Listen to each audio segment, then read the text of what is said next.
Welcome to Medicine Redefined, a podcast focusing on helping you reclaim ownership of your health. I'm Dr. Darsha. And I'm Dr. Altamash Raja. We're your hosts, here to challenge conventional practices and uncover the stories behind pioneers shaping the future of medicine. Our conversations not only focus on the individual level to dissect common practices for health optimization, but also zoom out to enhance systemic change. Join us as we look to break the status quo, move the needle forward, and put the health back in healthcare. Joe Farese, welcome to the show, man. Oh, glad to be here. Thank you. Thanks for having me. This has been a long time coming, man. This is actually, I was thinking about the fact that we connected after so many years. You know, it was a little fortuitous because I was actually, for the listener, for you, Darsh, I was actually trying to make a call to somebody else who basically has the same exact name, just one letter off. It doesn't spell Farese, with the E at the end. And I accidentally called him, and Joe picks up, and he's like, "Oh," and I was like, "Yeah, hey, weren't you expecting my phone call?" It was another person named Joe. And I'm like, why is this person acting like I didn't just tell you I'm going to call you in an hour? It's very confusing for 20 seconds. And then we proceeded to chat for the next 30 minutes to catch up. And we decided that we got to have some of these conversations behind the mic. So I'm glad that we were able to do that, and super excited to get into this with you. But I think before we start, it'd be worthwhile to introduce you to the listener and tell people a little bit about your background, right? You've been coaching for a very long time, and you've also been a high-level bodybuilder and competed at the highest level and won at the highest level, not once, but multiple times as well. So, give the listener a little bit of introduction about yourself, your background in the fitness industry, and particularly high-level bodybuilding, how you got into there. Well, I got into fitness. When I was 12 years old, my dad said for your 12th birthday, you could either have $100 or like the Sears bench set. And I went for the Sears bench set. I must have been, pestering him for it. And that's when I started lifting in my basement and everything. So, it all started there. And I went to college. I didn't think I could make a living doing, training and so forth. So I studied business at Rutgers University. I studied accounting, and I really didn't like it. But I was so far into it at that point that I didn't want to change my major and then spend another 2.5 years there. So while I was in college, I started working as a trainer part-time at a Gold's Gym in East Brunswick. And I really loved it. And so I just continued from there. And once I got out of school and graduated, I went right into working in a gym. And that's where I started doing one-on-one training. I went and got a part-time job while I was in college doing accounting just to make sure and see if maybe I was, making the wrong choice, and it really wasn't for me. So the fitness was really where I wanted to be. So that's where it started from there. And then I got into bodybuilding at age 19. That was my first show, and I got encouraged from the owner of the gym I was attending. And there was a couple guys prepping for a show, and I guess he saw like a little bit of potential in me, and he encouraged me. And you know how it is, you never feel like you're ready. Oh, maybe I'm not big enough. I'm not ready yet. And he encouraged me to do it. And once I did it, I was absolutely hooked. As far as the bodybuilding goes, it was, I loved it. I loved the discipline of it. And it just like snowballed from there. And I've been doing it for the last 35 years straight as far as competing and everything, and also working one-on-one with people. So I love all of it. Why'd you pick that bench set? Were you playing a lot of sports and decided that it was important for you to train to be good at your sport, or? Yeah, I wanted to get stronger. I wanted to get bigger, like every kid. And, you get knocked down on the football field once too many times. And, you want to I was playing Pop Warner football, from, when I was in like 6th grade and everything. And, you just want to, I took an interest in, I guess, building muscle. I had the Franco Colombo, introductory book, and had I still have it somewhere too. And I always kept it. And, you look at the pictures and you read about the exercises, and you're down in your basement, and, you get pinned under the weights sometimes, and, more than probably too often. And, but, I loved it. I liked the challenge of it, and the sort of the solitude of just being down there training and trying to get stronger and bigger and so forth. So yeah, that was this. I always say to this day, still the most influential gift I've ever received because it really propelled me forward into what I was going to do for like the rest of my life. So it was good, great gift. Yeah, sounds like it. So you mentioned Yeah. then when we fast forwarded, right? You had your first competition. You were hooked at, Hmm. and I remember having this conversation with you. I guess this was circa 2012 or so. The first time that I was trying to get really lean, and I'm talking like like sub 9% body fat, lean type situation. And again, working with you for 2 years and watching how you did a day in and a day out. Um, mind you, I think our genetics are a little bit different. People only knew how much ab work you do, and this. Right? So it's hard as shit, right? Particularly doing it, and we're going to get into some strategies of like doing it for a long time, but to Right. keep coming back year in year out, do it. I mean, physically it's taxing, of course, but Hmm. psychologically it's incredibly taxing. So what got you hooked? Was it one aspect, or were there other like a multi? I think I think the discipline required of it. I mean, all sports have their challenges, but I don't know. Maybe I'm wrong, but like bodybuilding's like the only sport where it's literally 24/7. Like I could be, if I was a great baseball player, I ate some hot dogs or some pizza. It's really not going to affect my batting average, right? It might affect my health long term, but it's not going to affect my sport directly as long as I didn't overdo it. But bodybuilding, it's like the hour and a half that you're in the gym is the only time to build muscle.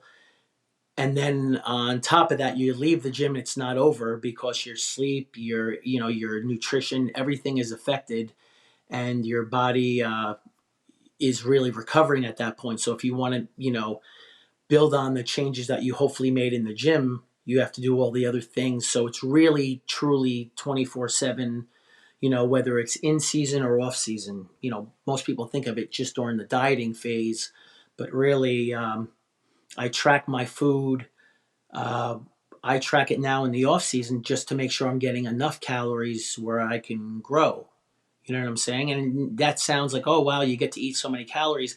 It's not easy if you're eating relatively clean foods to, reach like 4,000 calories. You have to be like diligent about it. And so I started doing that, not just tracking in season, but tracking off season too. But the discipline, like the back of the shampoo bottle says, rinse and repeat, rinse and Hmm. repeat. It's a little, it's you have to be able to really dig in on that, and that just comes naturally to me. For some people they might find it boring, so then their sport, it might not be for them.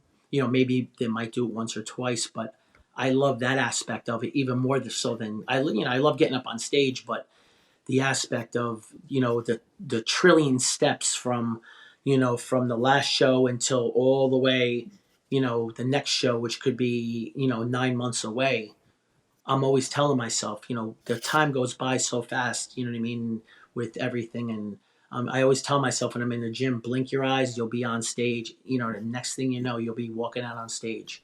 And you want to be able to look back and say, did I do everything off season and in season to really, because it's a subjective sport. I don't have any control over who I compete against or what the judges like or dislike and so forth. So, it's you have to be able to get out there and know I at least gave everything I could while still, still being a good husband and a good father and that balance, right? So that's everything because, if you told me I could have gotten a couple more wins and yet it cost me my relationship, then really what good is it, right?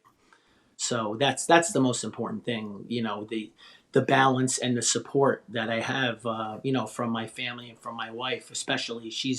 We've been together. It'll be 35 years, and she was with me for every show except the very first one I did. So I didn't meet her until after that show. So and then she said to me, the first year we were dating, she goes, oh, the only thing you talked about was bodybuilding, because I guess I was 19 and I was like so like gung ho about it. So so then I know now where I leave it in the gym. You know what I mean? Yeah, and And she stayed with you. I was gonna you say. know, Yeah, exactly. Right. I do all the cooking too, so There you go. that's a Yeah, niche Joe, sport. I absolutely love the way that you're talking about this. I mean, I've never truly put it in my mind as it's a 24/7 sport, 365 days a year, and the amount of discipline that requires, right? It's an absolutely tough life the way you're Yeah. describing it, but a great one, right? Thinking about Jocko saying discipline equals, and everything that Hmm. you learn as you're preparing your journey to get up Yeah. on stage, having that reflection, looking back, and then also balance with other aspects of your life. I mean, that's really admirable. Um, but I'm curious, when you said this all really started by someone saying, "Hey, you have potential." I've heard that word get thrown out, around in the gym. What does that exactly mean when someone says that they see potential in a young kid when it comes to bodybuilding? Well, so at 19, like I said, I've been when I started, like when I was at 12. Of course, I really didn't know what I was doing, but I was still disciplined about it, right? So, and I was consistent throughout. Like even when we were in high school and football, me and my two friends, we would train religiously. We never missed, during gym class. Since I was on the football team, I didn't have to play volleyball or whatever they were doing. The coach would let me go into the weight room, and so I was really like into it. So, I only weighed. I was this height, which is 5'9.5", 5'10". I think I'm slowly shrinking, but I was like 160 pounds when I competed. So that's on the thin side, right? So um, it just I was I had some definition and everything. So I think that's what he was saying when he says I see and he saw the way I would train in the gym where that's the one thing I'm not really strong, but I'm super focused and super serious and with what I'm doing, and I just really try to extract everything out of every workout I can. So I think he saw that and the seriousness of it, of how I like approach the gym as not really like a like a social thing, a casual thing. It was more. I've always sort of been that way. So. Right. You were there to train, not to work out. Yeah. Yeah, and I think that's like the wire. I think that's the best gift. Like the wiring in my brain. Physically, I don't think I was born to be a bodybuilder. Like maybe like some other people, like where the guys that have the really small insertions and the huge muscle bellies. And I mean, for years I always wished I was shorter because the short guys were always like I'm considered tall for bodybuilding. 5'9.5", 5'10" is on the tall side. These guys I compete against sometimes are 5'4", 5'5", Hmm. and it's easier to get a little thicker. They seem to be just bigger overall, and but the mental aspect, absolutely 100%. I am pre-wired for this sport, and that's why I've been able to do it year after year Yeah. because I don't look at it as where I got to do that again. I'm like, I mean, from the day after, I'm already thinking about next year. And that's just, Yeah. I almost have to tone it down sometimes in my head. I don't say that to my wife, but, Yeah. I have to, you know, Wow.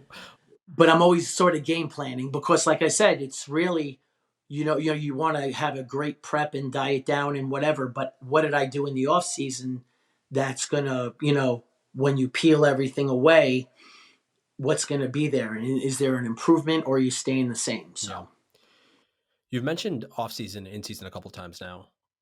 Maybe mhm. tell us a little bit about how that works, right? So is it very specific to the events that you've decided at the beginning of the year that you're going to compete at, and that's how you, by working backwards, decide when in season quote unquote starts, or is it like many other sports where look the fall and winter is football season, basketball season starts at a certain time, and it's the same every year? No, well, bodybuilding goes generally from March up until right before Thanksgiving.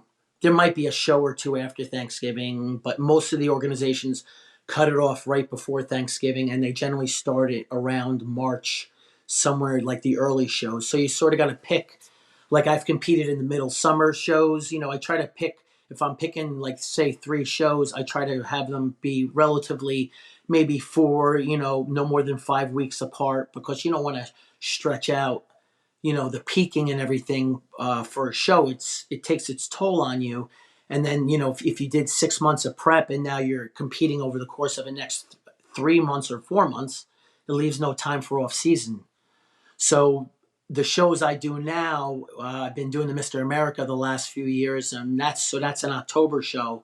So that was on the calendar right from the day after I did it. And then the WNBF Worlds are in November, so I did that, and I'm definitely doing that again this year. So it's usually I say I pick 2 to 3. Generally, it ends up being about 3. Usually, it's not 2 because it's a lot of work, and if I'm already there, I want to get up and sort of, judge myself against these guys are, these guys are the best at what they do, and the level is, it's high, so it's, there's a lot more losing than there is winning. If you're looking at winning as only first place, right? When I first was trying to turn pro, I kept falling short. I would win my class and I wouldn't win the overall. Um, and I got first place like 4 or 5 times, and I kept not getting the overall. And a friend of mine said, he goes, "Be careful what you wish for, because when you get to the next level," I said, "those guys are no joke." And I did my first pro show in I think it was 2010. I got my pro card in '09, and I came in last place. I got my ass kicked, and that was the first time ever in my life I came in last. And that was a complete eye opener. So I had to go back and game plan on the jump from, it's like going from college football to pro football, just a separate level, different speed and so forth, and these different conditioning.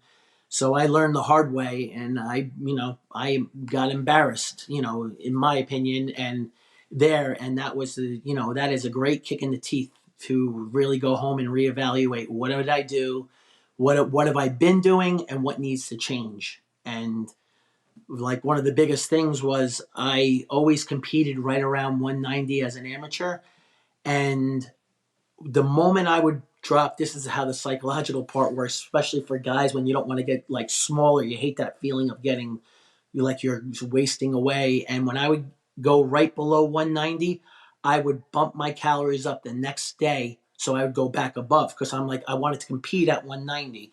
And on the amateur level, I did good at that. I did well. On the pro level, it was not, the conditioning was not enough, and I had to take it to another level, and I had to accept mentally getting lighter. But when you get up on stage, you actually look bigger, but walking around in clothes, everyone, my wife, my mother, she's like, "Your face is getting too thin," all that stuff that you hear and everything. But when you get up on stage, you look actually bigger because there's more separation and things pop more. So that was a big hurdle that I had to get past of, because everyone always says, I want to compete at, such and such weight. But most times it's like you should be 10 pounds below that. So it sounds like nutrition was a primary driver for that, or was it a combination of that training and everything else?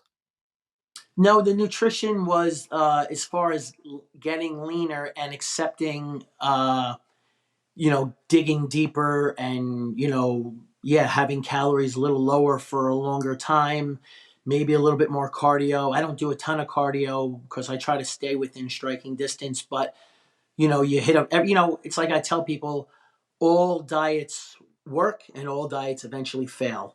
So if I'm, whatever I'm doing or whatever you're doing, it's going to work for a while, then your body's going to go, all right, you're getting lean, especially as you get leaner and leaner, because your body, I tell people all the time, like, your body really doesn't care what you look like. It just worries about surviving. And when you try to drop body fat, get lower and lower, your body's it's going to slow down the metabolism, and it's going to, increase your hunger hormones and so forth, and tell you, you need to eat, you need to eat. And so it's like, Yeah. it's like opposing forces. Yeah. And also, as you mentioned, it sounds like there was a big mindset shift, right? So acceptance of a change in philosophy, which was necessary. Yes.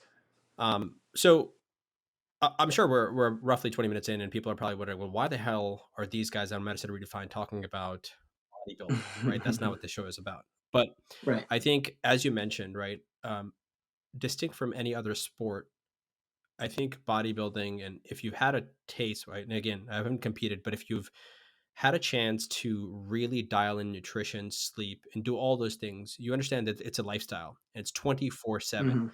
And as you Yeah. mentioned earlier, like the 60, 90, or 120 minutes that you're going to spend in the gym, you're actually causing damage to the muscle. We're not building muscle there at all. We're building Hmm. muscle in all the other Right. time, all the other hours. And what are you doing there? And I think the discipline, as you mentioned, is so necessary for optimal outcomes long term, right? So one things, Joe, that we're interested in here is longevity, right? We talk about living in a secure Right. system, and we're interested in healthcare as the primary Hmm. thing, right?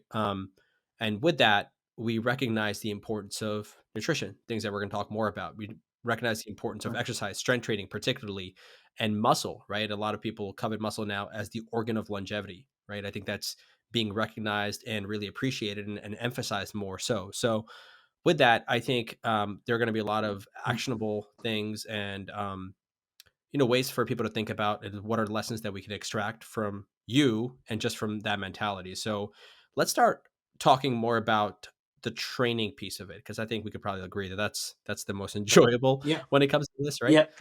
Um, Yes. what so you started super early, right? And Yes. but you did play other sports. What would you say is, when you work with your clients, and presumably, you have people who are in the general well pop. I know you worked at Equinox for quite some time, but you also train Hmm. people who are competing in bodybuilding.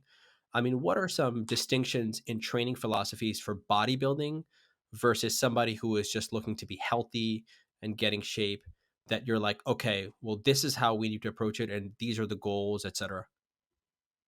So right now, I don't train anyone for bodybuilding shows. I just deal with the general Even population. better.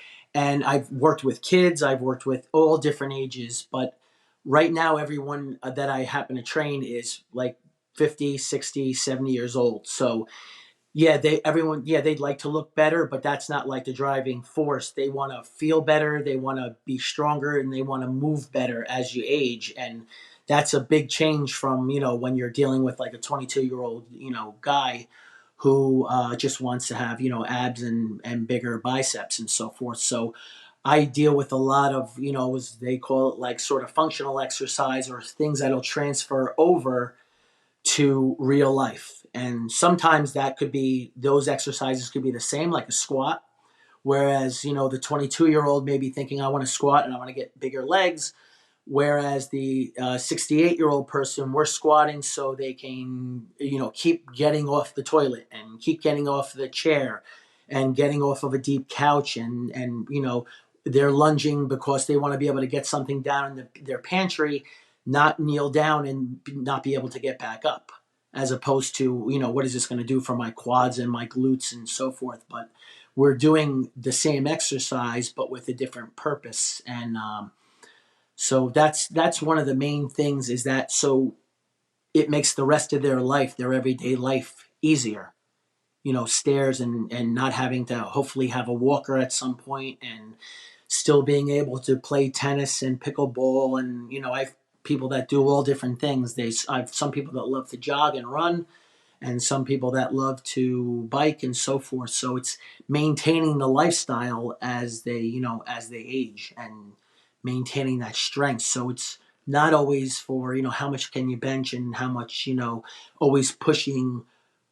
We're pushing weights, but not like maximum weights, as far as. And I don't even do that personally anymore either. That's one of the things that have changed over the course of the years. Is I don't even attempt maxes anymore. I know maybe some bodybuilders do, but my body always reminds me, once I start going a little too heavy, I'll tweak this or that. And if you want to, no one wants to be injured and walk around in pain. And if I want to be able to compete every year, I just have to be really smart with it, as far as when to push the envelope and when not. And same thing with clients. Sometimes I'll have a plan. We're going to do this and this today, and then I get on with them, or I'm at their house and they say, my knee's really bothering me today, or my back, and so I'm not going. All right, your back's bothering. I'm not going to load your spine with the squat. Maybe we'll do step up, a dumbbell step up or something else that's works the same muscles, but it doesn't maybe load the spine and is going to stress the back. So it's still being productive and functional, but not without, lowering the risk. Yeah. So it's a whole different ball game when you're dealing with people that are in their 60s and 70s. I'm glad you brought that word up, right? I think functional training, quote unquote, can be somewhat of a buzzword, probably not as sexy Mm-hmm. today as it was maybe 10, 15 years ago, right? Right. And that meant different things to different people, right? Some people would be sitting on top of a Bosu ball with overhead squat, call that a functional training. Mm-hmm. Yeah. Others, like you just mentioned, doing a goblet squat like off of a chair that's maybe 18 to 20 inches to simulate a toilet is more Right. functional training, right? Yes. This Yeah. reminds me of I think Dr. Sean Arndt once came back. I think I sent you that episode where he had talked Mm-hmm. about that commercial with a grandpa who was lifting up a goblet squat for like 6 months and training for something, and then towards the end it shows that his granddaughter comes up and he picks her up so she can put like a little Exactly. ornament on top of the Christmas tree, and like that, and Yep. that is it's just an amazing commercial. I just saw it last week. I don't know what I was Yeah. watching, maybe during the Super Bowl a couple weeks ago. But Mm-hmm. either way, so let's talk a little bit about that, right? Because I think um we're still, I guess, this is, I guess we're all a little older, so we're picking up magazines, we're looking at bodybuilding splits or looking at bodybuilding.com, and people will say, okay, well, today Right. I'm doing chest, today I'm doing back, today I'm doing arms, and it was more of Yeah. splits in that regard. And Right. then there are other ways to look at it as well, maybe more functional, quote unquote, right? You can have an upper lower body Mm-hmm. split. You can have, full body training, all kinds of that. So when Mm-hmm. all the clients that you mentioned that you're working with, individuals who are looking to be healthy and they have a purpose for other than just aesthetics, is there an Right. optimal split? I know what the answer is, but how do you approach that for a new client? Like, how do you try to identify that? And what seems to work better for you in a starting point?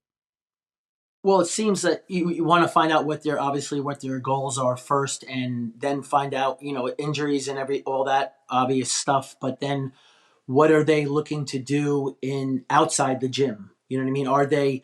Are they moving laterally because they're playing pickleball or tennis? So then we're maybe doing some work with that. With, I don't know if you guys are familiar with the Viper, the his name's Michel Dalcourt, the guy who invented the Viper. It's a sort of like a tube, and it has handles, and I do a lot of work with that, and it's really dependent on what the person wants to get done outside. If they have grandkids, I do ground to standing work, where you're on the ground and practicing getting on the ground and getting off the ground, right? And I know I don't know it offhand, but I know that shows a function of longevity, your ability, how well you get on the ground and how well you're able to get off the ground. And there's different exercises like the Turkish get up and all different ones where you don't even need any extra weights. You're just using body weight. And if they're going to be, playing with grandkids or playing with their dog or something, and they're, kneeling down or they're laying on the ground, how strong are they and how mobile are they to get back up without, having to use maybe the side of the couch or something like that. So that type of stuff really transfers over into making their, life outside the gym easier and just better, you know. What about if muscle building is the optimal goal? Again, not necessarily for competing on stage, but I mentioned Mm-hmm. earlier that sarcopenia is a real problem, right? In those Mm-hmm. individuals at 60 and 70, muscle loss, they also become anabolic resistance as we get older. And so, well, again, Mm-hmm. parking the nutrition thing on the side right now, but from a training perspective, we want to hold on to as much muscle as possible. Right. Because as we age, you're going to become more frail, you're going to have risks of falls, and we also want to preserve our joints while also Mm-hmm. maximizing the loading on the muscle so we can potentially enhance, but if not, Yeah. diminish the losses, so to speak, Yeah. The the regression. Right. regression, right? So um from that standpoint, like, what do you think that we can extract from a bodybuilding mentality, and apply to the functional fitness piece of it? Well, I think that a lot of times when before people have come to me, maybe they've trained on their own. How often do you see people in the gym where, especially when they're older, they either tend to do the same exercises and or the same weight for the same amount of reps? They might always do, like, say it's a tricep push down, and they put it on 40 pounds and they're doing it 15 times, and they're not working through different rep ranges where to build some strength. You know what I mean? Because there sometimes might be afraid, and I understand why they might be, of getting hurt because they think of heavy weights.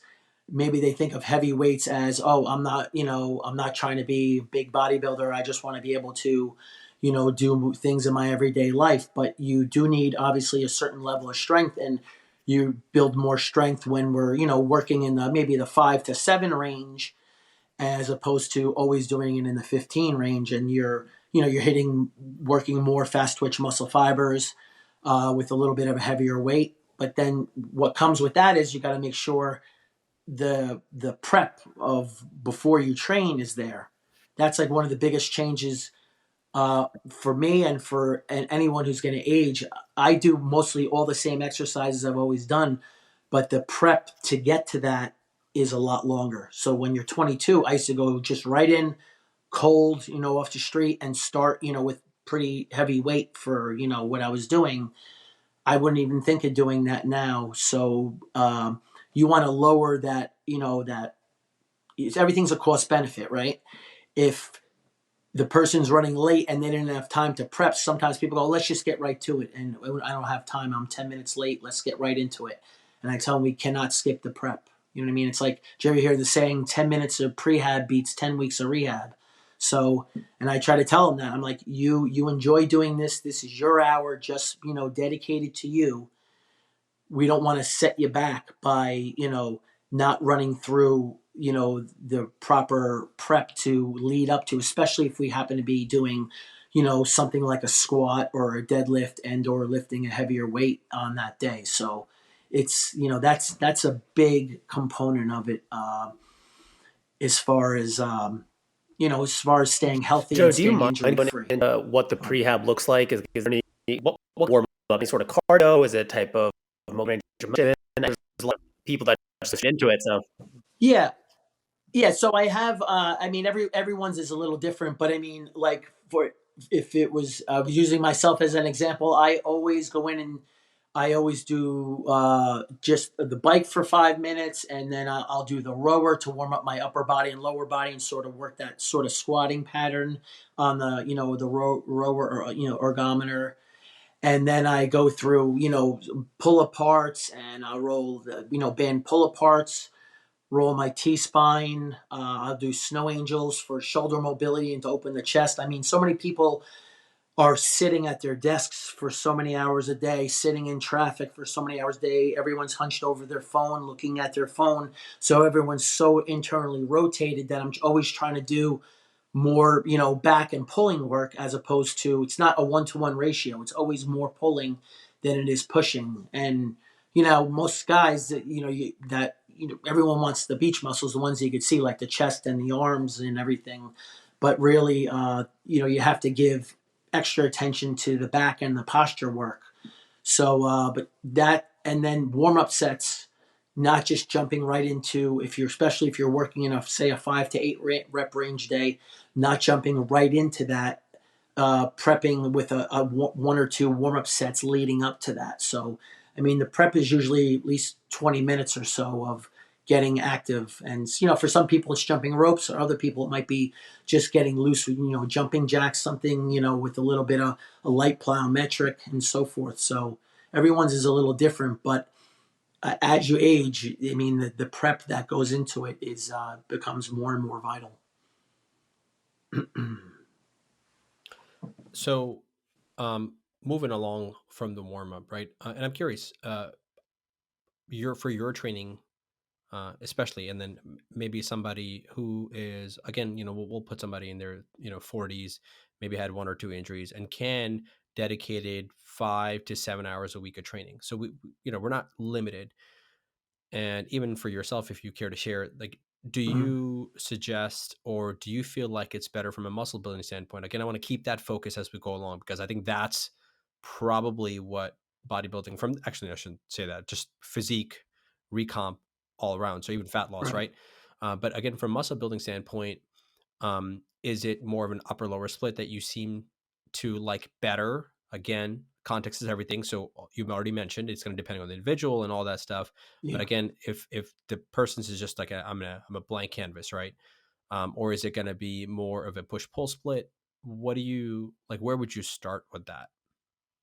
I don't think I would start. I mean, I don't want to say I wouldn't start with an upper lower, because if the person's coming in and they've never trained before, I personally wouldn't take them through an entire lower body workout, because I want them, I want to show them the patterns first. Like when I'm dealing with like clients and general population, I don't think in terms of necessarily just squat or deadlift, but I'm thinking in terms of, the pattern. Are we doing a hinge pattern today? Are we working in the sagittal plane with the squat? Are we doing a single leg, pattern where it's a lunge? Are we, are we working in the frontal plane? Most people, if they were exercising or if they're doing sports, a lot of it's just in the sagittal plane, and that's where everyone seems to live. So I try to then get them out of that and work in the frontal plane or the transverse plane, so they're stronger in all different planes.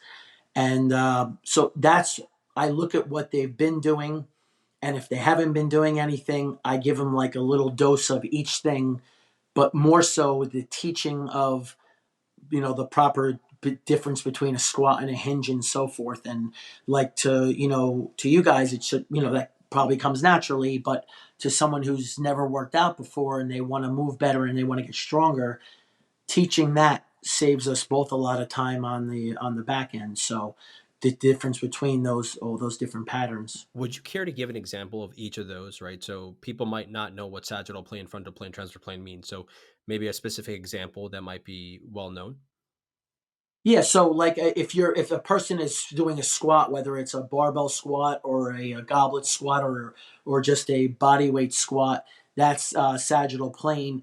A frontal plane would be like a lateral lunge where you're stepping, instead of stepping forward and back in the sagittal plane, you're stepping, to the right side and coming back to the center. That's sagittal. And then transverse is stepping like toward the back, as an example. Transverse lunge, like stepping toward the back corner of the room, so my hips are opening and rotating. And so it's just, I'm trying to make them resilient in all the different planes, so it not only makes it more enjoyable for the person because it gives them a different task, it makes them think and stay engaged, as opposed to if we go in and only do, say, the same exercises.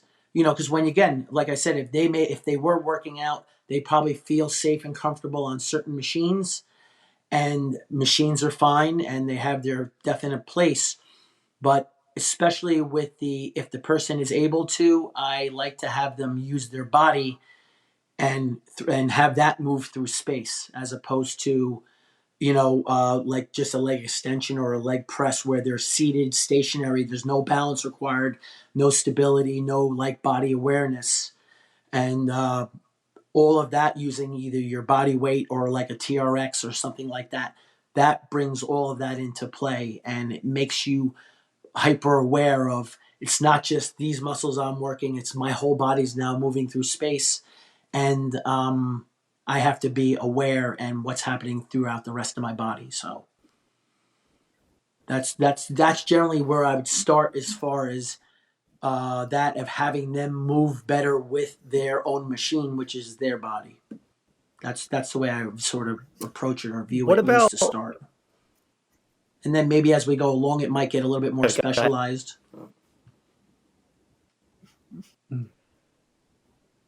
No, that's all. That's all I was going to say, is that as we go along, it might get more specialized. But the learning of the patterns of, the squat, the hinge, the lunge, and so forth, things that they can then take home, and they're doing whether they realize it or not. Every time they get up off the kitchen chair or the bathroom or so forth, yeah? you're performing a squat. And are you getting? Hopefully, they then see, I'm getting stronger with that. I was holding a 15-pound dumbbell the other day to do that.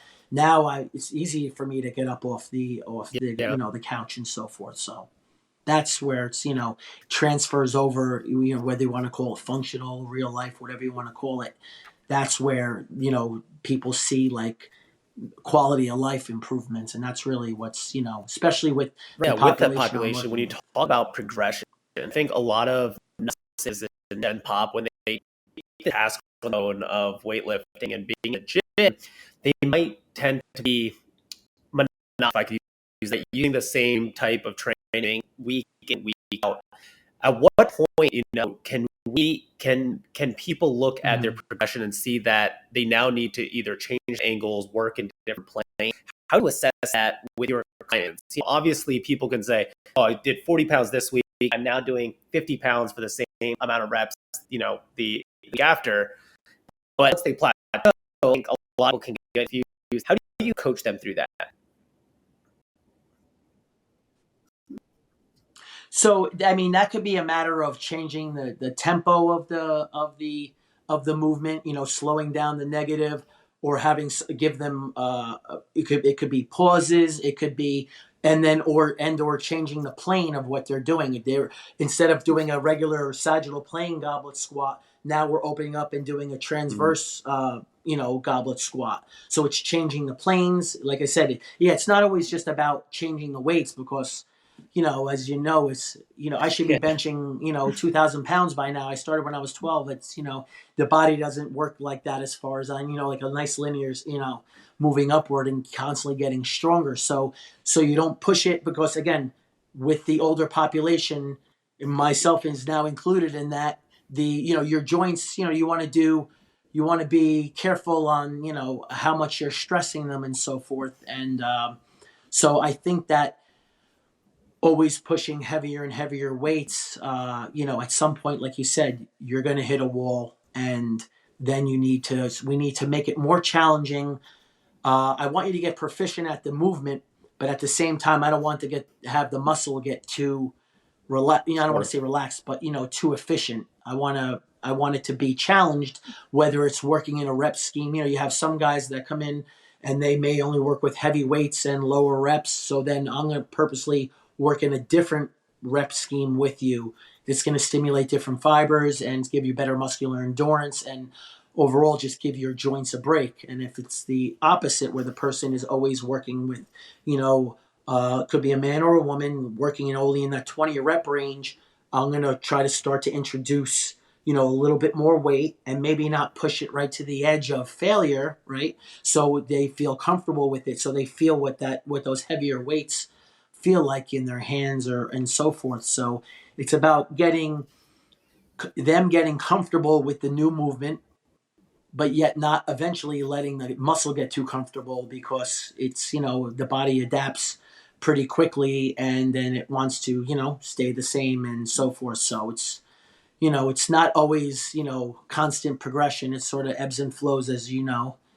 And but you want to keep it, not just physically challenging, but mentally challenging. Right. I mean, so many times people come in and their mind might be somewhere else. So if I introduce a new exercise, that is going to force you to lock in, to my voice, and pay attention to, all right, now we're changing up. I just can't go through the motion of this movement, which I've done for the last 6 weeks, with this weight, which I've done for 15 repetitions. He's changing it and making it more challenging physically and mentally. So it's about, being present in that moment. You know what I mean? So, yeah. So, Joe, it sounds like, we've talked about the various different training splits. We've talked about exercises and variations, and the importance of training patterns rather than just specific exercises, and how that translates into a more quote unquote functional life. You a moment ago just touched on tempo, right? You talked about negatives, and for those listening who don't know what that is accentuating the eccentric component. So for a bench press, that might be lowering and taking maybe 3 to 4 seconds coming down, and then you can be more explosive as you push up, or take 1 second going up, right? So that is what a negative would be. You also talked about pauses, right? So you can have a pause iso hold at the bottom, or you could have it at the top, or really anywhere throughout the entirety of the movement, to make it a bit more challenging. I want to talk a little bit more about tempo training a bit more. I'm curious about your personal training, and then how much do you manipulate the tempo as a variable to increase the intensity for your clients? Or even actually, how important do you think? For my training, or for? No, yeah. I mean, first, I'm curious about your training. Is how much do you manipulate the Okay. tempo? And I know that you have to be very locked in from a bodybuilding perspective, and that's what makes it suck so Mhm. much. But how much do you emphasize that for the general population when you're training your clients? I definitely, I don't add, I probably don't add it in as much as I do for myself. But I do utilize it because, like I said, sometimes, especially if I'm working with someone who's, 68 years old and they're getting close to their, ceiling as far as strength goes, I need to way to make it more challenging without increasing that risk of just constantly trying to raise the weight. So yeah, it could be. I definitely do introduce and utilize tempo training with them. It could be for one set out of the three. It could be for all three. I definitely will vary that, and it again depends on the person and depends on the feel they're getting from the movement. As it's slowing down, they have to sort of think about it, and I don't want them thinking. I rarely tell people how many reps we're doing because I don't Mhm. want them to always just focus on, I need to get to 1, 2, 3, 4, 5, I need to get to 10. And then they go, okay, I'm done.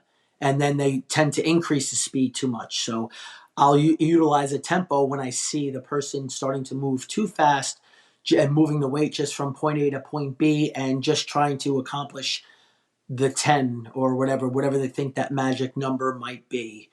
Um, so I'll utilize tempo. So it takes a lot longer, and I'll set my watch or the clock on my phone, and I'll say it'll come out, and I'll say that was 58 seconds of tension on the muscle, and that stress the muscle a lot more without having to stress the joint. And I'm all for lifting a heavier weight and three what personally if I'm doing 3 to 5 reps of something that may only take 18 or 20 seconds, and that has its place. But again, if you do that only or for too long or dipping your toe in that water too often, chances are, you're going to have an injury and you don't bounce, no one bounces back the way they did when they were 21 years old, and their injuries sort of linger longer. And no one, they're not coming to me to be in pain, they're coming to be feel better and get stronger and so forth. But the tempo training definitely helps to slow them down and make them a little bit more mindful as they're doing the exercise. So Is time under tension the most important variable when it comes to muscle building? no, I wouldn't say no. I think the mechanical load, mechanical tension, time under tension. I think they're all have their place, and I think it's like you have them in your your tool bag of work, and you might do 3 weeks or 4 weeks of this type of training, and then 3 weeks of this type of training, and then another 3 weeks of changing it up. So I think that allows you to have a little taste of each thing. It doesn't have, especially for general population, they don't get bored with it. It gives them a new challenge. Like I said, while also you get to sort of, weigh that cost benefit of, you know, injury risk and so forth. Or a lot of people I train have already pre existing things that we're working around. So the tempo training will maybe come into play a little bit more often than heavier weights if the person has a pre-existing injury, and if they have a knee issue or something, that where we're not just pounding heavy weights with them. So um, it's definitely utilized. I wouldn't say one is more important than the other, but it's they're definitely definitely utilized. And sometimes, like I said, sometimes I have to make a change on the fly. I'll go to see someone and I was planning on this, and then that's where someone's really also paying me for, is that to make those decisions the best decision for you. Because I've had people where this is causing pain, and they still want to work through it.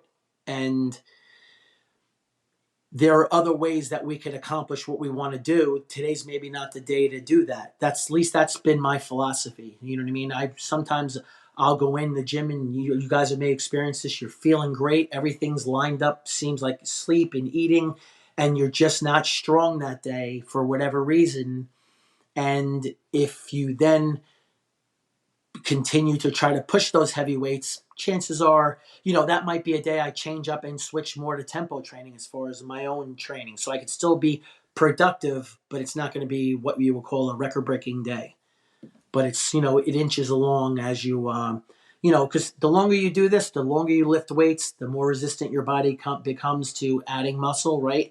So having those things in your tool bag to choose from will give it a different stimulus, while also, keeping them engaged through the workout. So that's really why I approach it and the way I approach it. Yeah, I love that. And I'd even tell people, because I've had multiple experiences of this where I'm just not feeling it that day, or I prefer to work out in the morning and I wasn't able to for whatever reason, right? You got a family, you got a kid, your schedule gets thrown off, and now you got to get a workout in at like 7:30 or 8 o'clock at nighttime, and 10 o'clock is usually your bedtime. At least I like it to be. And and you're just like, man, I'm not feeling it, and then you end up having a phenomenal workout. So that happens often too. So that's why I think the importance of showing up and consistency, I think, beats any other thing that we're thinking about. You could have the greatest program in the world, the greatest split, everything figured out. If you don't get there and execute, it's really not going to be effective. I tell people, like, people sometimes ask me, hey, what's the best time of the day to work out? I'm like, the best time of the day to work out is the time you have that day. If it's 7 a.m. that day, if it's 4 p.m., if it's like you said, the consistency is everything. And there's going to be, unless you're like a professional bodybuilder who gets to wake up when he wants and train and then go home and take a nap and eat and then wake up and eat and then go to the gym. No one has that life, right? We all have responsibilities, real jobs, families, kids, and driving them to practice and all that stuff. So the best time is the best time of day to work out is the time that you're going to be able to get in. And I tell people all the time, I'm like, you have to crowbar it in. That's what I always say. Crowbar it into your day, wherever it is. It might be a half hour this day. It might be an hour and 15 minutes another day. But you would be surprised. Like you said, I sometimes get the best workout when the gym is closing at 6 p.m. on a Sunday, and I wasn't able to get there till 10 after 5. And I prep for 10 minutes or maybe 15 minutes, and then I have 40 minutes. And then as hyper focused as I always am, man, when that clock, and they're going to shut those doors at 6 p.m., and I sometimes get just such a great workout. But it's amazing what you can accomplish even in, 30 minutes of focused, work, where you're not distracted, you're not scrolling on your phone, you're not, chit-chatting in between, you're being productive. And I try to stress that to people of where a 20-minute workout in the morning is better than no workout at all. So I have people that I see once a week, and they do their own thing, 2 or 3 other days of the week. And then I have some people I see 4 days a week. They don't do, and then I'd like them to do things the other days, but they just don't want to. They want that, that having to show up there, that commitment, and they haven't yet reached to the point where they're doing it, anything on their own. So even if it's like, that's why I try to even encourage like just some light movement or some foam rolling and so forth on a day if they were not going to do anything, or like a stretching routine or something like that, or if it's outside the gym, that's fine. Again, with the population I'm dealing with, I want movement and I want you to enjoy it. You know what I'm saying? So if, doing this 2 or 3 days a week makes you better and stronger and allows you to play pickleball and go jogging and whatever, water ski or all those things, all the better. You know what I mean? Because now that's in letting you enjoy those things and you're not losing them as you age, which is, that's everything. So that's, that's so valuable. That's much more important than, Right. Can I see my abs and so forth? You know what I mean? It's just, they're completely, but that's like bodybuilding's one end, and then you have the other end, which is real life, and your responsibilities of how busy you are, your work, and staying late at work and so forth. If I try to get people to think ahead for their week, of I know I have to be in late on Tuesday for a meeting, and I normally go to the gym then. Okay, if you know that's coming up, maybe you wake up early that day and go in the morning for an abbreviated 30-minute workout, as opposed to the hour and a half workout you get on. It's not an hour and a half, but it's still better than nothing, and it's like you're pushing that rock just slightly forward. Maybe it didn't go quite as forward as the other day when you get to do the hour and a half, but you're pushing it forward, and you're being productive. So speaking of time the gym, right? So is there a sweet spot? Like when you talk about zone 2 cardio, for example, people will say minimum 30 minutes, up to 90 minutes, and that will show, much better results. How do you view what you need as a true stimulus? And let's say there is somebody doing a 15, 20-minute workout. Are you going to tell them to focus more on strength, doing lower reps, taxing the nervous system? How do you kind of play out between strength versus hypertrophy as well? Wait, oh, so you're talking about, if they only have 20 minutes, am I having them do strength work or cardio work? Or? Is there a sweet spot? The amount of time that someone should be working out in the gym is an hour and a half, a max that, they're just taxing their body and muscle way too much to the point where there might not be great recovery after that. And then a follow up to that would be, if you're looking at strength versus hypertrophy, they only have 20 minutes. Are you telling them to stick to the plan, keep the same rep range, or are you talking about more taxing the nervous system, getting more strength in that, 10, 20 minutes versus doing normally do for that hour? If they have, if someone only had 20 or 25 minutes to train, I would try to have them stay with like maybe two bigger movements, whether it was it could be a trap bar deadlift and some kind of vertical push or something, or if they were able to do a pull up, or depending on, as opposed to running through something that's going to give you bigger bang for your buck, and be functional at the same time. Now, as far as, is there an upper limit on what's productive as far as strength training goes? Yeah, I mean, I would say an hour and a half would probably be like as far as the limit. And for some people, that might be too much, because now we got to get into, are you fueled for that? What does your eating look like? Are you like, there's a quote, I don't know who said it, I didn't come up with it, but it was like, eat for what you're going to be doing, not for what you've done. So it's, if you're going to be doing an hour and a half workout, are you are there carbohydrates maybe throughout the workout, you know what I mean, that you might be sipping on? What did you eat beforehand? And are you getting anywhere near your protein requirements and so forth? So as far as what's the upper limit, if the person is fueled properly, I would say like somewhere around an hour and a half. And that includes the prep time. You know what I mean? The prep might be, like I said, 15 minutes or so. I'm including all of that, but but the eating, everything's centered around that, because how are you gonna? It's like saying I'm in Cranford and I want to drive to Atlantic City, and I only have a quarter tank of gas. Let me see how it's gonna go. Well, I can tell you how it's gonna go. You're gonna end up on the shoulder, run out of the gas. So if you go into the workout, you say, I'm doing an hour and a half today. All right, well, what'd you have to eat? Well, I had an apple and a cup of coffee. It's not gonna go so great. You know what I mean? It's gonna be, you might be able to feel like you're pushing yourself, but is it optimal? And it's, you're, at some point you're running on fumes, and you're just, the weight may, it's like, doesn't feel too bad in your hands, but yet it's not moving, because you're running low on, your blood sugar's running low also. So the eating is a huge part of, the proper response to, the question. Well, that's the perfect segue into nutrition, right? One of the most important things when it comes to physique changes that we hope to implement. But I think before we do that, let me just recap some of the things that we talked about training, because we spent a great deal of time talking about that, right? So we talk about training splits, and really there isn't an optimal one. But you did mention that if somebody was inexperienced, maybe a novice lifter, we would be focusing more on patterns.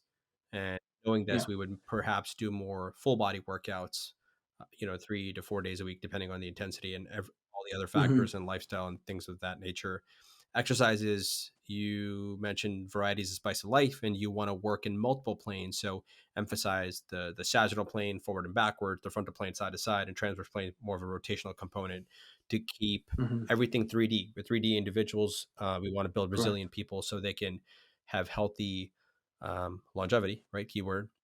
Hmm. Tempo, we talked about, again, mixing it up, but also utilizing it on days where maybe we don't have the ability to really push it and try to set PRs and add Hmm. a lot of load. Or, in my instance right now, where I'm dealing with a nagging hip injury, I'm doing a lot of tempo training because I cannot really load it up. I can't tolerate that compressive loading, Right. and so that's where blood flow restriction coming.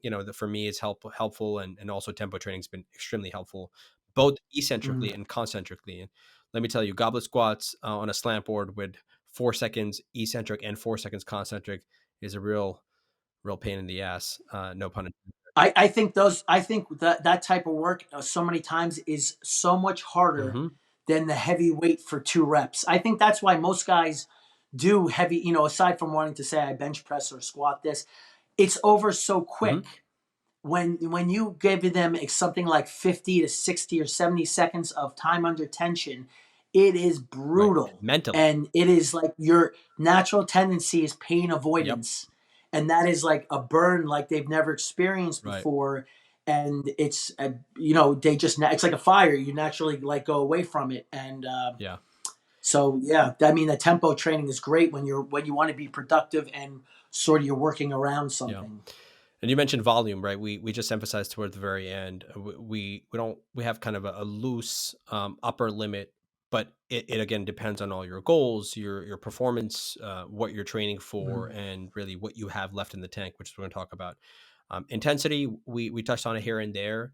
So I think typically people will learn, anybody who is an exercise science aficionado will learn, where it's kind of like that, 1 to 5 rep range, or maybe even up to 8 is going to be that strength range. Again, we understand this is a spectrum, so there's not to say that if you do 10 Mhm. reps you're not going to get stronger, but anywhere from Right. 8 to like 15 will be that hypertrophy range. Again, I'm stretching it a little bit because we've recognized over the Mhm. past couple of years or decades that, again, it's a spectrum.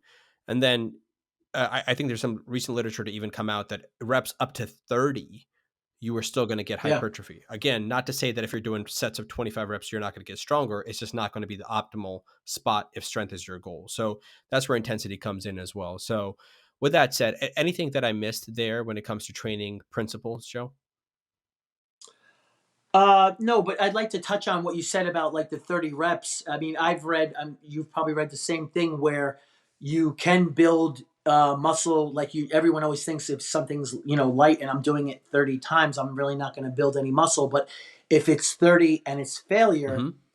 Or they, close to it. from at least from what I've read, they say it'll build the same amount of Mm-hmm. muscle, but you're going to have now a lot more waste products and it's a lot more time that you're giving because sets of 30 do take a long time. And then you have a lot more waste products. And then which is going to take a little longer probably to recover in between sets. So again, a lot of that depends on the higher reps is how close to failure are you getting with that, even with the lighter weight? Because, in the past people would say, well, I'm going lighter. And usually when what they meant by that is I'm not going to failure. I'm just I'm doing 15. And if I really needed to, my life depended on it, I could have gotten 24, 22. Well, now you're 7 reps, it's like 7 reps in reserve. How many reps in reserve are you looking to be at? And, so if I'm just starting with someone, yeah, I'm not so concerned about going near failure. I'm more concerned about them learning their body and the form and so forth. And then as we go along, you get closer and closer to have days where you hit failure and then have a day where, other days where you have maybe 1 or 2 reps in reserve. So where you're just close, but not quite there. That's an excellent point, Joe. Can you talk about reps in reserve versus rate of perceived exertion? Because people will hear different things, RPE versus IR. sounds like you'd like to use RIR with your clients. Yeah, I mean, I've honestly used both, but I think that I think people underestimate, especially reps in reserve, if they're doing it if they're doing it themselves, because true zero reps in reserve, true failures where you're not moving the weight at all. And, one rep in reserve is one just short of that. And most people go, if you watch them and they're doing it themselves, or if I say, how close to failure do you think you were? And they usually go, no, I was there. And I'm like, no, we weren't there. You know what I mean? We might've been 4 away. And that's sort of a tolerance that you build up over time of working through a little bit of that burn. And I don't think it's necessary, obviously, to go to failure all the time. And I actually sometimes have to pull myself back because of how I train, the intensity of it. So I try to sometimes I'll have to plan it going in and almost like put a governor on myself of saying I'm going to stop 1 or 2 short of failure. Uh, but yeah, rating a perceived exertion, I like to see what they think it is, and then how close to failure we really are. Like if you're telling me we're at a 10, and on a scale of 1 to 10, and yet you were probably 3 or 4 short of failure, that's not, to me, not Yeah. coinciding together. So it's learning. It's learning. People have to learn their body and what they tolerate, and working through that discomfort. Right, the discomfort of the especially when you're doing something like you mentioned before, like tempo training. When you're done with it, as a set's ending, it gets quite unpleasant, right? And then immediately, 10 seconds later, it's so much of that discomfort is dissipated, and then 20 seconds after that, it's so much lower, right? So it's like I tell people, it's like a temporary discomfort, like for a permanent result. And the better you can get at that, it doesn't always have to be unpleasant. Some days it might be, like I said, 5 reps, a heavier weight, and with 1 or 2 reps in reserve. And another day it might be 15 with tempo, and we're going to failure. But it's a lighter weight, so I'm not like the load's not on your spine or your lower back. So it's I think people sort of usually overestimate what their rating of perceived exertion is, but that's okay. They'll it's like learning your body. I don't expect you to I appreciate the effort, you know what I mean? And, and I just try to be honest with them of how close, they were and so forth. And then some people, don't really want to go that far, which is totally fine. Everyone is different. And, I just try to get as much out of them as possible for that day. Like you said, you have good days and you have other days where they may not want to be there, and they're there because they know it's good for them and so forth. So Yeah. you try to make it as productive as possible. So this way they walk away, you're feeling better that you accomplished something, and that was your hour. So Yeah. There is no substitute for just the experimentation and trial, right? So encourage people to do that. And I think the more you do this, the better you get at it. And the more in tune with your body, as mind intelligence, body yeah, intelligence, something that we'll talk about on a later part 2 of this, that which we've already agreed to. Yeah, and it also asking them about ratings of perceived exertion, or how close to failure they were, or hey, how's when I ask the person how are they feeling, and all right, this is bothering you, or sometimes they'll just say I'm really not up to squatting today with the bar on my back. I'm just not mentally there. Totally fine. We're gonna find something else productive.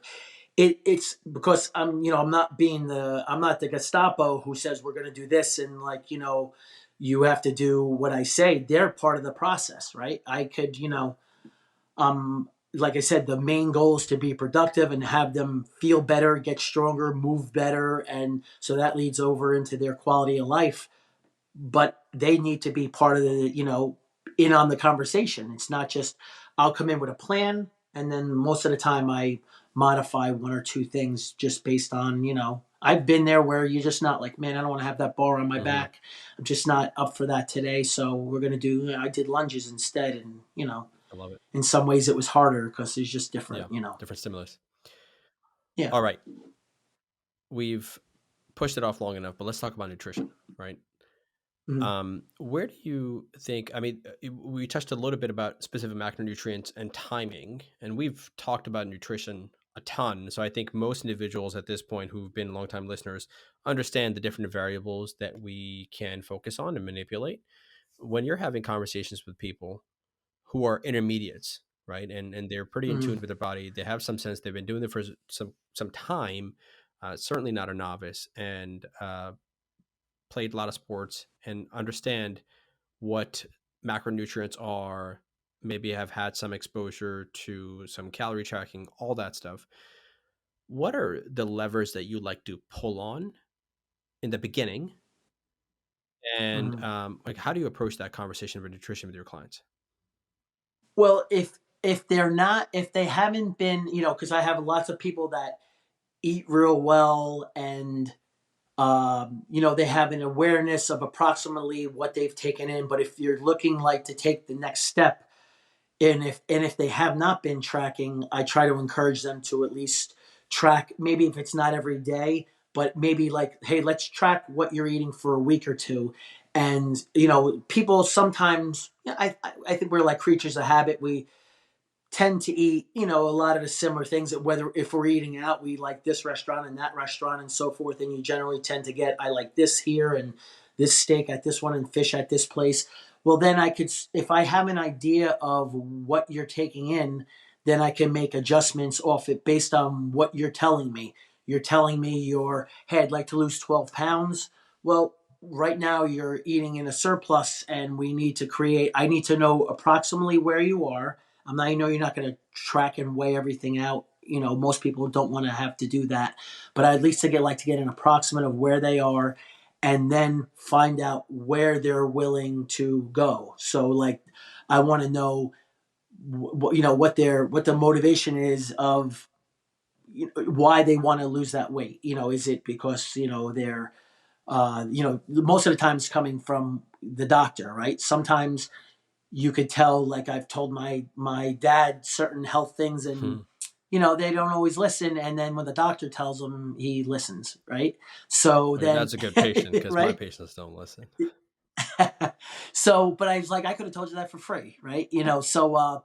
But where, as far as like the lever, what I'm pulling is, I want to know what they're looking to accomplish, and is it is it uh is it sustainable, right? Because you can go, I've had people go on these extreme, like, zero carb diets and so forth, and you will move the needle more, I'm sure, if you take out an entire, all carbohydrates. But are you never going to eat a carbohydrate again? What's the reason for doing this? And I'd rather you go slower and make it more sustainable, to make it, like, the cliche, like a lifestyle and so forth, and you'll have ebbs and flows throughout.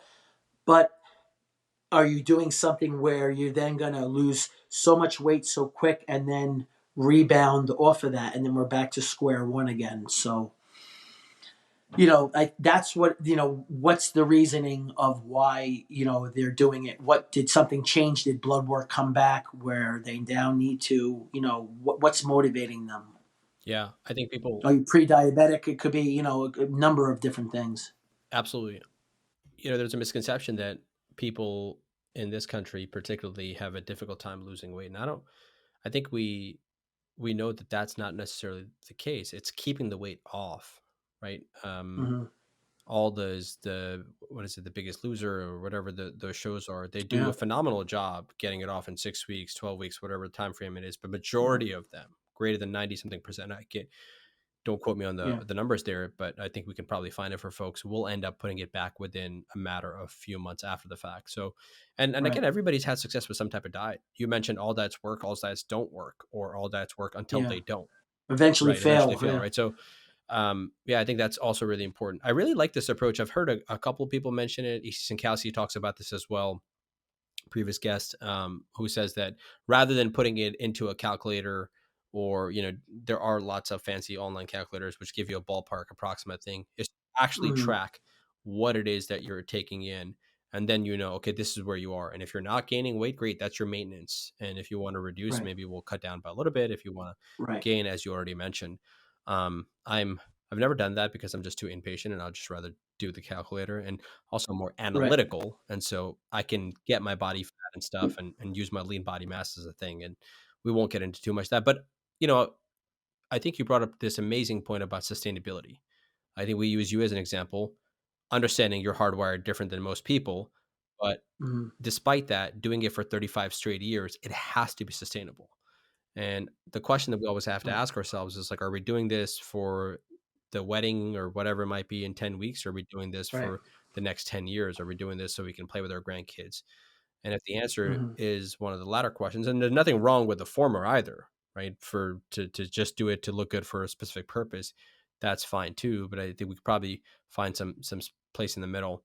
Um, Tell me a little bit about. It sounds like quantity in terms of overall calorie intake is where you like to start, and you want to play with that. It's going to increase or decrease. How particular do you get with somebody, again, who is a weekend warrior, is looking to be healthy long term, and build muscle, lose fat, go for the holy grail? How particular do you get with specific macronutrients? Is that the second thing you'll talk about, or is that further down the yeah, line?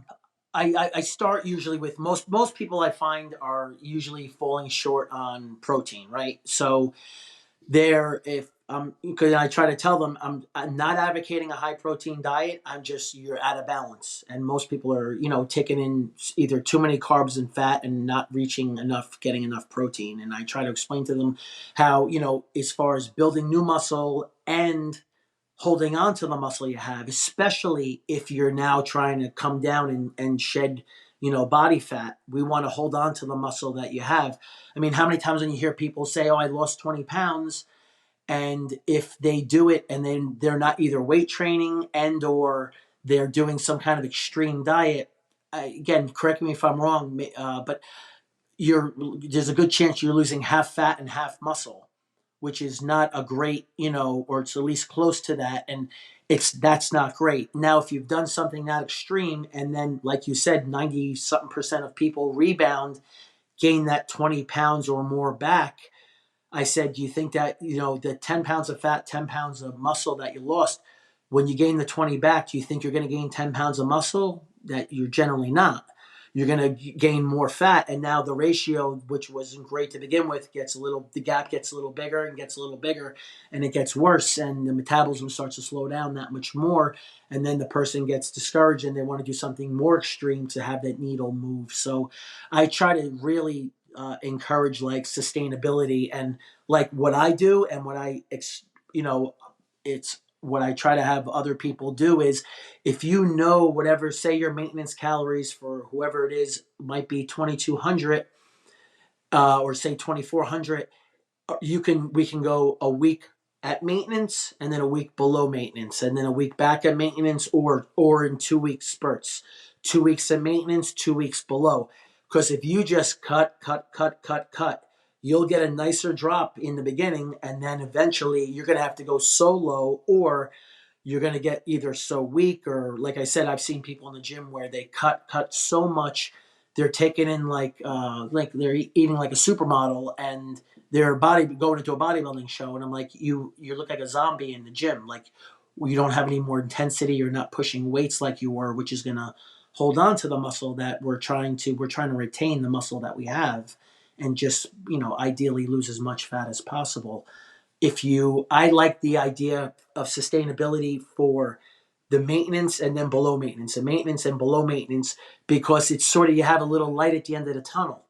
If I'm just cutting week after week in a steady decline, there's no light until the person thinks the diet is over.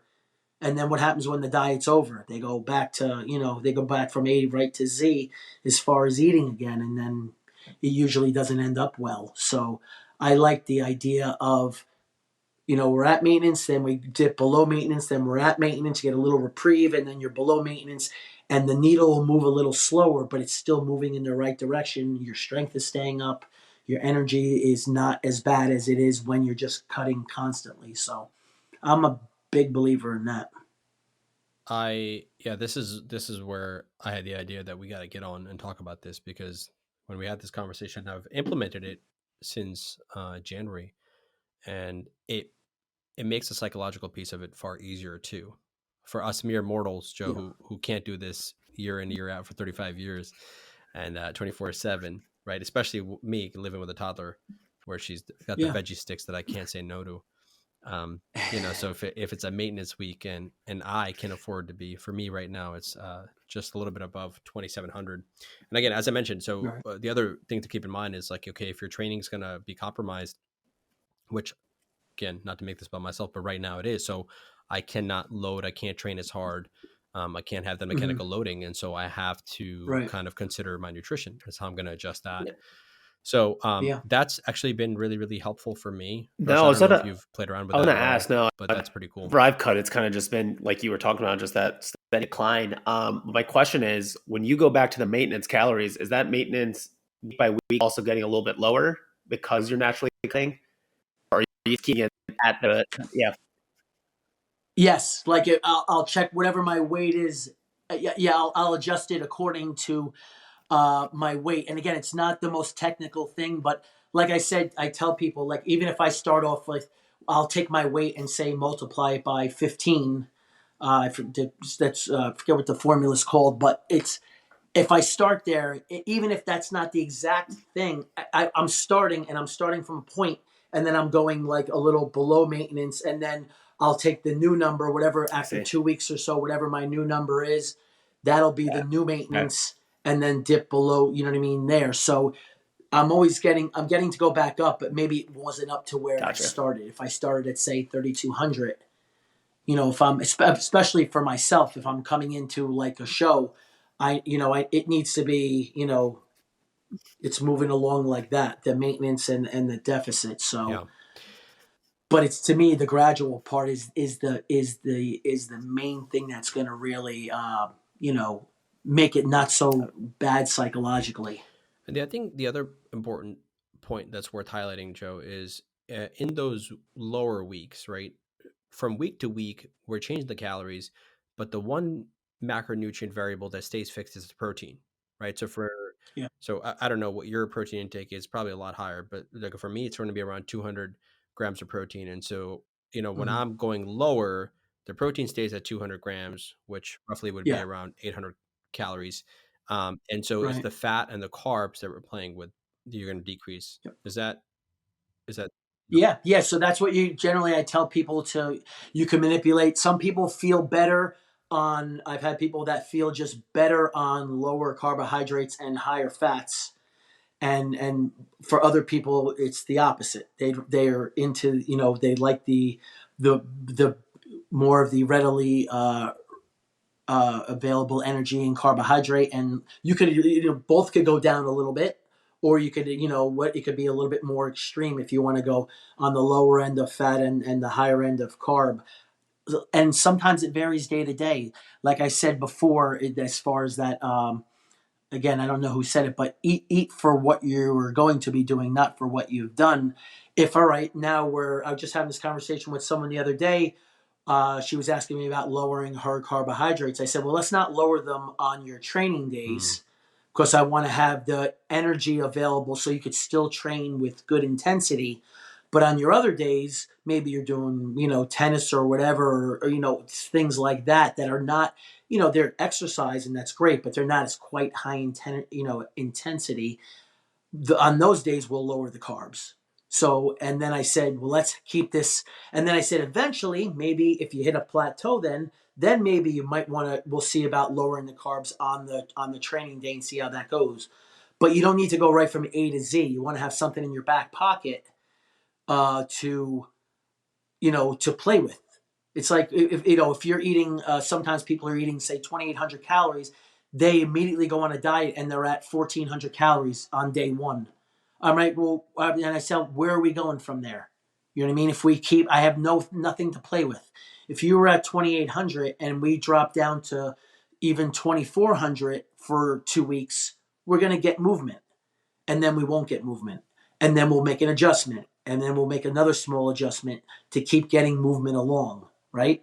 And a lot of times people like to make that big cut, so they get a big dramatic, like, oh, I had an 8 pound loss in this week and so forth. And then we have no wiggle room to play with when it gets further in, and that's, to me, is everything, which is why, to me, most of the time it fails. And whether it's just psychologically, it becomes too much of a burden to, they're like, I can't, I'm at 14 now, and then I'm like, right, well, if you're going to cut now, you got to cut to, like, 12, 11 or 12. It's got to be something semi-significant. And then they're like, well, I can't live on 1,100 calories. On, like, well, that's why we don't want to cut that much to begin with, because we have no wiggle room there. So it's I like the maintenance of, like I said, that's what I found works for me. And I don't find it the reason it's been sustainable for me personally is because of I wiggle between those two, and it's not unpleasant. Yeah, a couple of things that I want to caution people to. There aren't many people of normal build. Let me just say that, and I put that in quotes as well. There aren't many people who can do well on 1,100 calories. I think that there Right. is a bottom number that we need to be mindful of for just sustainable hormone production and just Yeah. optimal lifestyle, right? Again, when we're talking about sustainable long term, even particularly in women, right? That I think that's probably the people that we're thinking about right now. We're going to have a lot of women who come like, yeah, I need to be on 1,200 calories. And there's so many misconceptions with that because, right off the bat, I'll ask them, well, are you tracking your calories? So, well, no. I'm like, okay, well, I'm willing to bet you're probably eating a lot more than you think you are. You're probably not consuming 1,600 calories a day. You're probably consuming 2,100. And now all of a sudden you think you need to go to 1,200 where you actually don't. So, and people don't appreciate that until they actually start weighing their food, because our idea of what a serving actually is, it's so far from like what's on the back of that label. It's mind blowing. And Right. when you go to a restaurant, at least an American restaurant, I think, Darsh, you and I talked about this, is when I went over to Europe last year to just appreciate the portion size. It's like, wait, what's going on? Like, why am I not being fed the way that I'm used to in the United States? And why are these people robbing me of my money? And really, it's like that's what it should be. And it shouldn't be these just these large portions. And so just it's completely misconstrued of what it should be. So I think that's also important. And again, I want to highlight, come back to the protein thing. I mentioned 200, and I'm sure some people are thinking, wow, that's a lot of protein. It's like, why do we need that much protein? It's important to note that the current RDA requirements for protein is 0.8 grams per kilogram. And those were set, I don't know how many decades ago, but they're extremely outdated. I think even the people at the policy level have come out and said, although this has not have been officially implemented yet, that is far below what's necessary for optimal life function. I think that's what's necessary to just survive, but not for thriving, right? What we're talking about here is thriving and being healthy long term, and so you can do all the things that we mentioned in the first hour, playing with your kids. And so if you're looking at that number, then we're got to be somewhere in the neighborhood of 1.2 to 1.6 gram per kilogram. And that probably equates to that number that E.C. Sinkowski has previously thrown about 0.7 grams per pound, since we're in the United States here. Yeah. But I think, again, if you're an active individual who is training, doing everything that we've talked about, some of the variables implemented into your life, then probably, somewhere in the neighborhood of 2 grams per kilogram. And I think ISSN had a good paper come up about this, talk about in athletes, it could be anywhere from 1.6 to 2.4 grams per kilogram. And in bodybuilders, it can go up even up to 3.3 grams per kilogram and not have any detrimental effects to your kidneys and all the things that we worried about. Because when people think high protein diets, they're talking about 250 grams. And they're like, oh, that's bad for your kidneys. Again, we've talked about that at length with multiple people, including Dr. Sean Arndt, that is far from true. There's good evidence to suggest that is not affecting you.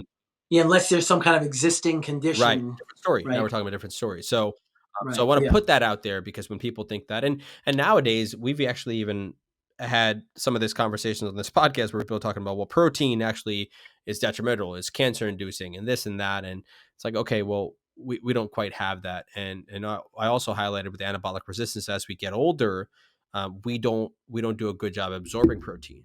Recently, Joe, I don't know if you know about this, but Yes. this good paper came out where they're looking at, a 100-gram bolus of protein versus 25-gram bolus of protein. And they were like, oh, it really doesn't make a difference.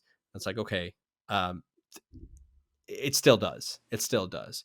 Which Yeah. actually begs the question. I'm curious to get your take about protein quantity in sitting. Where are you on that? Yeah. I don't know, because I've had people go, you can't absorb more than 20 grams of protein in one, or whatever they said, 20 or 25 grams, because that was out there at some point. And I'm Yeah. like, and this is like a 120-pound woman saying this to me. I'm like, how are you think you and I are going to absorb the same amount? You know what I mean?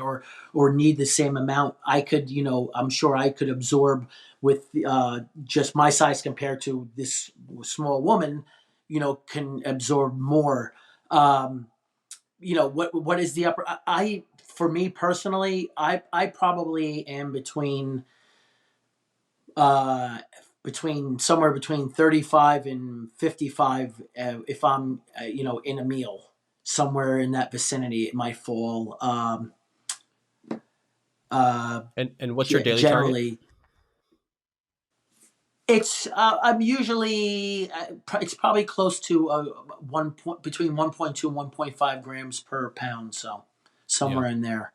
It's definite. I think when I first started bodybuilding years ago, it used to be, and I would be, it used to be even higher, because I always was on that mindset before I really knew that. I just shoot my protein up so high and think it's going to keep building, but I know there's point where it's not doing anything for me, and I'm better off having, the carbs are protein sparing, because if I'm only taking in protein and no carbs, right, my body is going to, through glucogenesis, right, it's going to turn the amino acids into glucose, and the protein, which is supposed to be going toward repair and building muscle, is now getting utilized for energy, and it's not as an efficient source of energy. So it's like, I'm, spinning. I'm getting essentially the same. I'm spinning my wheels essentially. So there's got to be that balance of, protein. I do think it's becomes even more critical when you're trying to shed fat, right? When you're dieting, and I try to tell people to at least be. I need you at least in the neighborhood of where, you know. I tell them 0.75 is the absolute lowest, and then I try to work them somewhere between 0.75 and maybe a gram if they're doing serious lifting. And then I try to let them also know about the, I don't know if this has changed or not, but the thermic, a lot of people are not familiar with the thermic effect of food. And if this is, you probably would notice better, but is that still true to this day, where like the thermic effect of protein is 30%, and carbs it's around 10, and fat, what I learned, was around 4. So I don't know if that's still the case or not, but your body processing that protein, 30% of it, or somewhere in that vicinity, maybe 25%, is getting chewed up through digesting it and processing it. If that is that still a valid point, or is that been refuted at any point? I don't. I'm not sure. It certainly is the case that protein is more satiating and has a higher thermic effect of food. I would not know the Yeah, exact percentages. I'm yeah, that's what I I've read. made a So note to look that up to see if there's any new data that suggests that maybe right. different numbers in terms of that. And if we find anything, we'll put that in the show notes. But like you just mentioned about then the other part I talk about is how protein is more satiating. I think for a lot of people with dieting, again, you have to find what works for you. As far as with some people, if some people do well, they're following a diet, and they're, as long as I could have one cookie a day and I do everything else right, they're good. Okay, if that works for you, that's good. For me, I tend to be more of an all or nothing person, where I, like, for me, I cut out, like, I eat Quest bars. Mm-hmm. Like, they're, to me, they're almost like, it's like a candy bar to me. When I'm in prep, I don't eat. I cut them out completely. It's like, it's easier for me to just sort of extinguish that trigger And again, that's what I think a big part of sustainability is do you have certain triggers? Are they always around? If they're around, it's going to be a heck of a lot harder, right? If they're, at the so and so's desk as you're passing them in the office, and they have a thing of M&Ms, it's going to be that much harder for you. I find that, but after whatever it is, a week or two of being without it, then I find it, for me at least personally, easier to just not have it. Whereas, just one competitor I read about, she would have one Hershey Kiss every day of her prep, and that one Hershey Kiss, you know, made her feel like normal and not so deprived. Great. But if other people, one Hershey or one cookie turns into a tray of Oreos, that's not going to be a good thing, right? So for me, I just find it easier to, at least temporarily, I know there's going to be a light at the end of the tunnel. I'm going to have them at some point.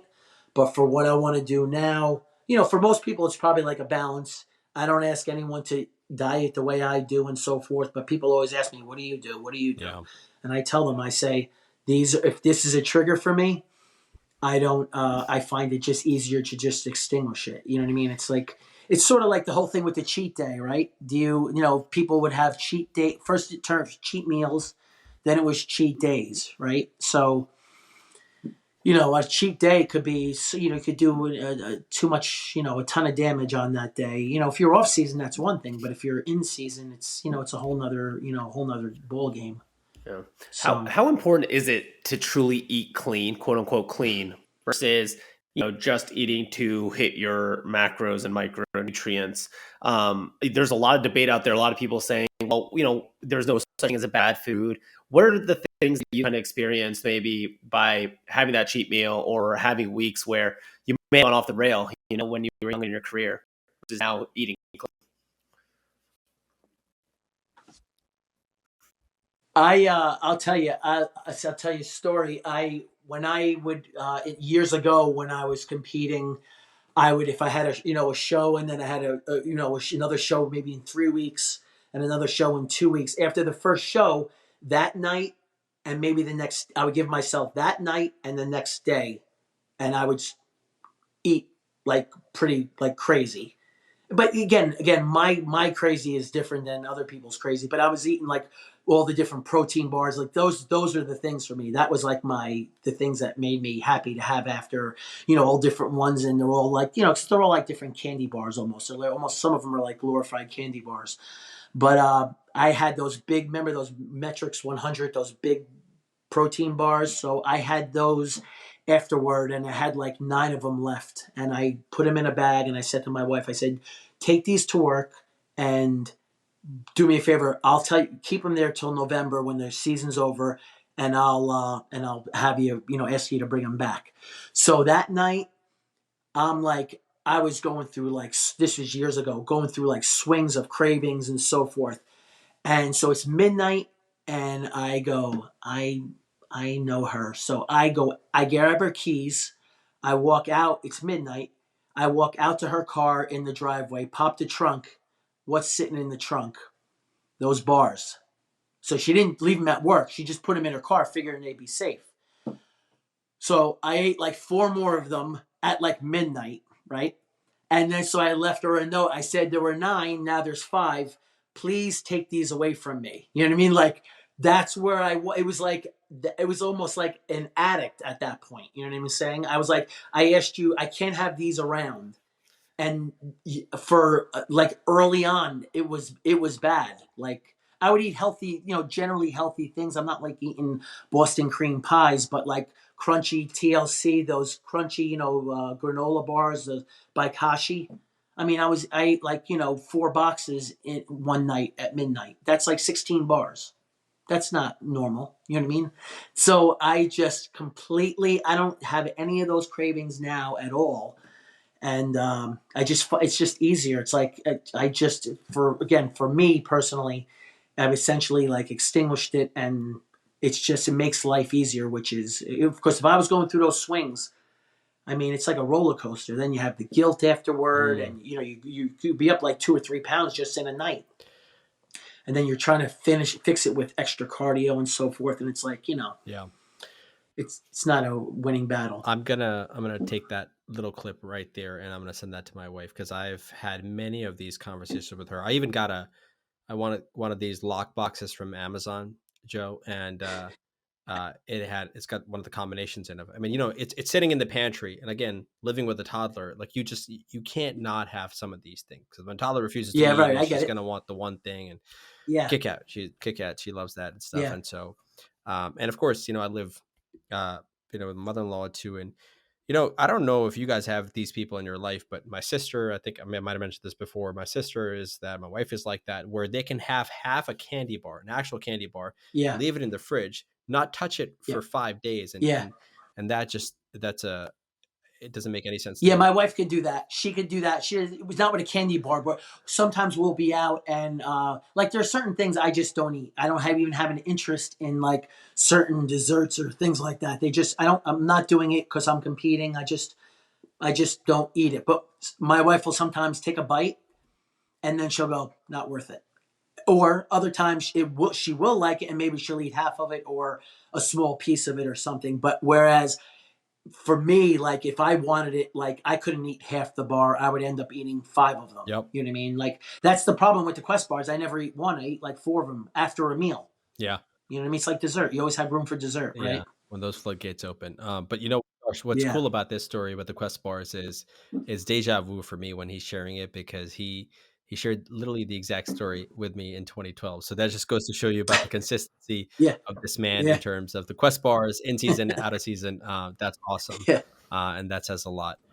Joe, I think you teed up the psychology, which is so critical, right? Not from the nutrition, Mhm. only from the nutrition standpoint, but also from the physical standpoint, that I cannot wait to touch on next time. So I think with that, unless there's something else in nutrition that you think is important, including here, we'll just park it there. We'll come back, and next time we'll start off and talking about the psychology and the psychological piece of just dieting and training and just handling nutrition. And then, we have some other questions about other lifestyle factors, sleep, stress management, things of that nature. You mentioned it's a 24/7 thing.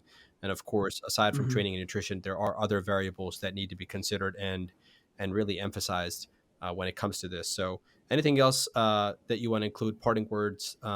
If not, No, I think I think, the main thing for, whether you're competing, I mean, competing is the extreme end of it. Like I said, for everyone I train is again general population, and so I don't ever ask anyone to do what I do, and most people don't want to do what I do. So I'm interested in finding what's sustainable for that person, right? So they could be successful and they can get to where they want and so forth. And sometimes they may get within, maybe ideally they might be best losing 20 pounds and they're only willing to go as far as say 10 pounds, but yet they want to, they're still moving better and getting stronger and so forth. It's not for me to then push them to, you could only do that if the person wants to do that, because even if I'm seeing someone 3 times a week, I'm not living with you. It's the other 165 hours where you're on your own and you're making those decisions, and you want to have, I get it. People want to live life and have fun and go out with friends. I mean, I think it's, as you get older, it's like, it seems everything is based around, when you get together with people that you haven't seen or you're celebrating, everything is based around eating or drinking alcohol, everything. So there's never like, hey, let's get together and go take a walk. I mean, now the weather's not great, but hopefully nothing's ever based around that. And, I'm all for eating out and everything, but it definitely makes getting, when you eat out often, which I know a lot of people that do, it's harder. It's when someone else is preparing it, they're preparing it for maximum taste. mm-hmm. And that usually involves cream, fats, sugar, so forth. That stuff wouldn't be in there if it wasn't, effective for getting you to come back and order it again. So, Perfect. and Well said, Joe. We'll leave it there, and can't wait for part 2, man. Awesome. Can't wait. Thanks, Jeff. great. I'm looking forward to it.